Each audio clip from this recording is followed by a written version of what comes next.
Hi friends, మీ అందరికీ cauliflower curry ఇష్టమైన చాలా బాగుంటుంది నేను చేసే కర్రీ. ఒకసారి మన స్టైల్లో చేసి చూడండి. జొన్న రొట్టెలకు కానీ చపాతీలకు కానీ రైస్లకు కానీ చాలా బాగుంటుంది. ఏం లేదు, ఫస్ట్ మనం కాలీఫ్లవర్ చిన్న చిన్న ముక్కలు చేసుకోండి. ఇక చిన్న పురుగు ఉంటాయి కదా, హాట్ వాటర్లో ఫ్రై చేసుకుంటే మనకి బాగుంటుంది అనమాట.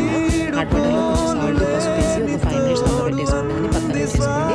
ఇప్పుడు మళ్ళీ మనం పొయ్యి మీద గిన్నె పెట్టేసుకున్నాం. దానికి నేను బటర్ వేసాను. బటర్ పోపు వేసి పచ్చిమిర్చి కరివేపాకు ఆనియన్స్ వేసి ఫ్రై పెట్టిన టమాటో వేసి ఫ్రై పెట్టాను. అల్లం వెల్లుల్లి పేస్ట్ ఒక స్పూన్ వేసుకోండి. బాగా మగ్గిన తర్వాత మనం బాయిల్ పెట్టుకుంటాము. కాలీఫ్లవర్ కూడా వేసేసి అందులోకి సాల్ట్ పసుపు కారం వేసి ఒక స్పూను దాన్ని కూడా కొంచెం మగ్గబెట్టిన తర్వాత వాటర్ వేసుకోండి. ఇది టమోటా ప్యూరీ, ఇది నేను చేసినది కొంచెం స్కిప్ అయింది. ఇది టమోటాలు వేయించిన పీనట్స్ తర్వాత టమోటాలు ఒక 2 పచ్చి వేసేసి మిక్సీ పట్టేసుకోండి. ఇది స్కిప్ అయింది వీడియో, సారీ. ఇది వేసేసి కొంచెం వాటర్ పోసుకొని మీరు మగ్గబెట్టేసుకొని అందులో లాస్ట్లో కొత్తిమీర వేసుకుని కానీ చాలా బాగుంటుంది. వీడియో నచ్చినట్లయితే లైక్ చేయండి, ఛానల్ సబ్స్క్రైబ్ చేసుకోండి.